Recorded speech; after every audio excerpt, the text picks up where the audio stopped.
Hey there everybody, Mazrock here. Today I want to talk about gearing optimization. What is the most optimal way to kind of gear for you and different ways of doing so. Before we do get into it though, please do like, comment, subscribe. We are destroying that 5K goal. Thank you so much everybody for your love and support. If you're looking for any weak packets, please don't judge the ones on beta. The beta ones have been crazy buggy for me. There's living tank documents on my Patreon as well as some other goodies that you guys can get there if you wish to support me directly. And thank you to all of my patrons. There's a Twitch link down below if you wish to watch me stream, get those Twitch drops. And there's a Discord link if you wish to, come and join a wonderful group full of people to have a chat, have some fun. So yeah, let's get into it. So the way that gearing optimization has been working for a very long time in World of Warcraft is you go on Subcreation, Murloc.io, whatever those sites have been in the past, like Noxic, whatever have you not. I know there's been an array of them. Wowhead, Icy Veins, whatever it is. You go look at the BIS list and you immediately grab all those. You immediately grab all of those, what the top 10 tanks of this are all running, and you immediately grab those and you just copy paste and do it. And that worked in the past, and it still works now. Anybody that does this, disclaimer, it is not a wrong way to gear. I'm not trying to imply that at all. I need this understood before the comment sections gets flooded with messages of that. I'm not trying to imply it is a wrong way to gear. It is a very good way to gear yourself optimally for how you want to play. But therein lies the little nugget, how you want to play. Okay, if you look at the top tanks in the world, like, now, Andy Brew, Nerf, Dorky, I mean, the list is long, and you watch them play World of Warcraft, most of us aren't playing the same game. Okay, the title is the same, but most of us aren't playing the same game. Once you start reaching, like, level 23, 24, 25 keys, once you start reaching then you're starting to play the same game. But most people that just go in and run their weekly 15s or whatever have you not, or just trying to play casually or play better, which is unarguably the majority of the player base, considering the, I don't know what the Shadowlands numbers are specifically, but I know in Season 1 of Shadowlands, only 15% of the current active sub base got Keystone Master. Okay, that's just literally running 15s. It was something like 15 to 18%. Memory may serve me wrong, but I do remember it was very, very low considering what the active player base was. So there's a lot of people running a lot of keys that aren't even in the same ballpark as them, but they immediately go to this optimal, this is how you gear. You just follow this and you follow that, and that might not be the best for you. That might not be the best for the way you want to tank. I am going to gear this towards tanking. I'm a tank, sorry. How you want to gear DPS, through the heals, I mean, I don't know. But I've been gearing tanks for, all of Shadowlands now. And, I've really been thinking about this methodically and scientifically on kind of which way I want to go and how I want to tank, how I want to be a tank. So we're going to do a little WoW history lesson here, okay? We're going to go all the way back to Cataclysm, which was the last expansion that was kind of vanilla-ish, right? Where the best gear that you got was in a heroic raid, right? That the raid never got harder than that. It was the heroic raid. You got your gear, the raid got easier, but you were never challenged beyond that heroic raid. And then there was also dungeons that you could do. I remember calling them HOTS. I don't remember exactly what they do, but they gave you purple epics.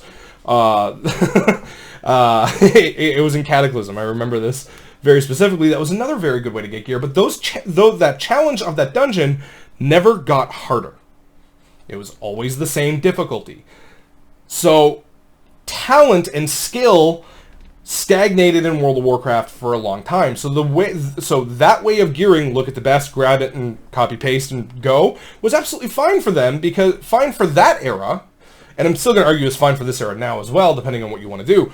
But nothing got harder. There was no infinite scaling challenge system. And then MoP introduced challenge mode dungeons, which made things a little bit harder and kind of started separating some of the better players from one of the more average ones, right? Because an average player in great gear could still do competitive damage with a good player with that same gear, right? It was still competitive. But now with the infinitely scaling challenge system that we have been getting, we've now added mythic raids in World of Warcraft. Legion introduced Mythic Plus, and Mythic Plus, this is the biggest thing that has widened the skill gap, and this is the main key thing here, has widened the skill gap between the best and the worst players in World of Warcraft, because now throughout Legion, Shadowlands, Legion, BFA, and Shadowlands, unarguably the Mythic raids have also mostly gotten harder. I know there's been harder boss fights as a whole, but I think that raiding in a Mythic scenario, this is not as much of my point because that's not infinitely scaling, although the raids themselves have definitely gotten more mechanical and technical if you look at things like Sepulchre, the first ones. But Mythic Plus, the better you play, the more difficulty that you can add onto the next dungeon that you do, and it scales infinitely, right? As long as you can live and do enough damage, you can complete the dungeon. How do you live? You have to start avoiding mechanics. You have to start CCing the right mechanics, kicking, blah, blah, blah, whatever. You have to start playing better while finding a way to do more damage than you've done before, because more health, you need more damage. You have the same time. Like, you know what I mean? The timer isn't increasing for those. So you really need to kind of get into the game. And with that infinitely scaling challenge system, the skill gap for the players has gotten absolutely bigger and bigger and bigger. And we're seeing this rise between the best players in the world and the worst players in the world and what the average is, right? The average is the player that's right in the middle. Every time the best players get better, the average goes up of what the scaling of what the average is and what the perception of the average is, but the player base may not necessarily follow suit, right? The average player might actually get worse because the best get better, and it kind of brings everybody up along with it.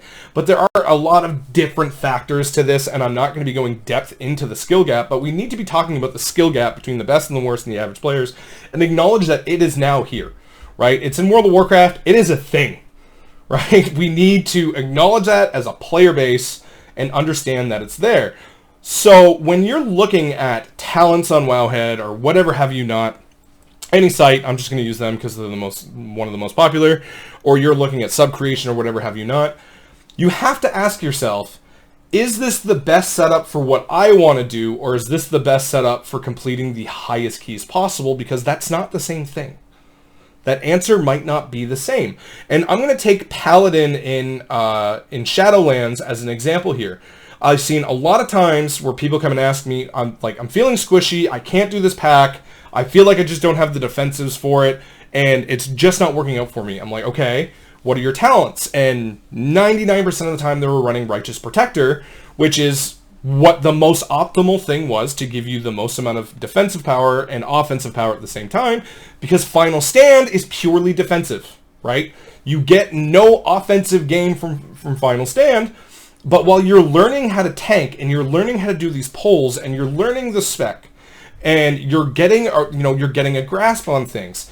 If you're already playing 22s, 23s, and you're running it with running Righteous Protector, that sort of conversation isn't for you. But for someone who's just picking up the spec, or maybe tanks casually or whatever, why not take Final Stand? Take the immunity on a 3-minute and live through the pack, right? Your goal as a tank right off the bat is to hold threat and don't die. Final Stand allows you to do both of those simultaneously for 8 seconds. It taunts everything. So I tell some people, try Final Stand, go in there, get used to pulling this big pack that everybody expects you to do, and use your immunity for it. But the more that you get comfortable with pulling it, the less that you're going to need something like Final Stand to live through it, because you're going to know where the things are coming and when you needed to do something, or when you needed a specific defensive and when you needed to use bubble, and then you can move away from it, right? So immediately telling the person who is literally crapping their pants at the thought of tanking a dungeon, that this specific setup that is being run in +30s is the exact only way that you can do it for you is definitely wrong thinking now, especially with that skill gap. And this is going to be even more so true with the new talent trees that are coming, right? That are in the game now in pre-patch. Because there's more defensive options, and then there's more offensive options that you can choose from, right? And how tanky you want to be means you're going to lose offensive prowess. But when you see what some of these top tanks are going to be running, a lot of them are going to be giving up defensive capabilities because those are some of the best tanks in the world. They don't need them to live. They're playing with some of the best healers in the world. They know what they know where their thresholds are, where they need something that's tankier, or they just need to find more damage to complete that key. But the thing is most people aren't the best players in the world, and that exact setup might not be the best for you. And it doesn't matter what spec that is, right? It doesn't matter what spec it is. And this is going to matter towards gearing and optimization as well, because there's a lot of tank trinkets in the game. And some of them don't give you much offensive benefits. Cheat deaths don't give you offensive benefits, right? They let you live. That's one thing. And if you're in danger of dying a lot, run the cheat death trinket. There's some trinkets as well throughout Shadowlands that people have crapped on as tank trinkets because they don't do enough damage, or, you know, this is more optimal because you'll be able to do more damage or whatever. Yeah, but to the person that's crapping their pants the thought of running their first 15 ever, if they are more comfortable with those tank trinkets that can relieve that anxiety of going into that 15, why not run them? Why not keep your loot spec in tank and try and farm them out and get them and be comfortable, right? Because at the end of the day, you don't need to be doing the most amount of damage as a tank. You need to hold threat and not die. Now, yes, holding threat does mean that you have to be doing some damage. No question about it, right? But you don't need to be competing for the top of the leaderboard to do so. You need to be alive, and you need to hold threat. And then once you have those two things down, which is not the easiest thing to learn for everyone, okay? We have to kind of admit that as a whole. There are some people who are, going to take longer to learn things. There's some people that is going to take more practice, more experience to get the feel for things. And there's nothing wrong with that. That's completely fine.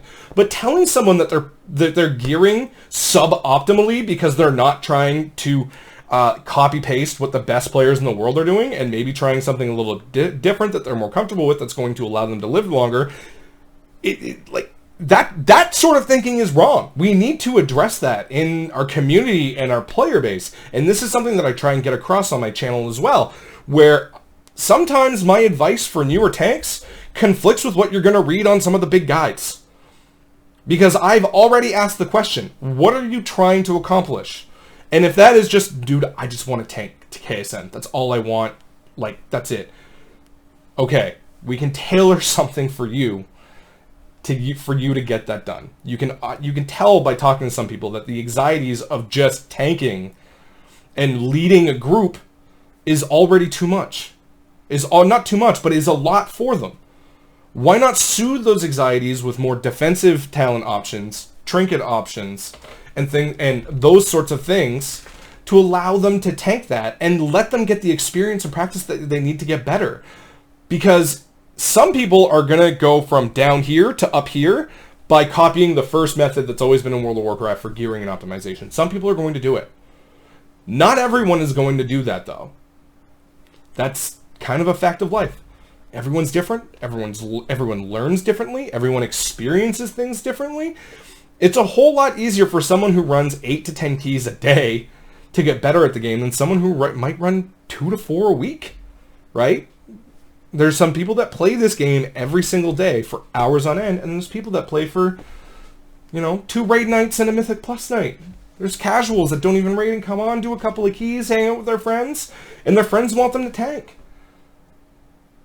Telling someone how to gear in a very extremely specific manner that is dated, by the way. It's still very, like I said, my disclosure earlier, it's still a very viable and very good way to do so. but it's no longer the best way to do so for everybody. So find out where you are as a tank, find out what your goals are, what do you want to do?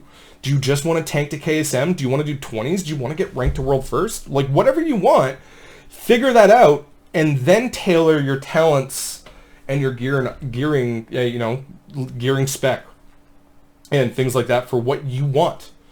What do you want to accomplish, and then figure that out. And then learn how to play around that. Because WoW's changed. Retail is not the retail it was 10 years ago. And while gearing like we did 10 years ago is still very good, it's not very good for everybody. Thank you very much for listening. Happy tanking, everybody. Have yourself a good day.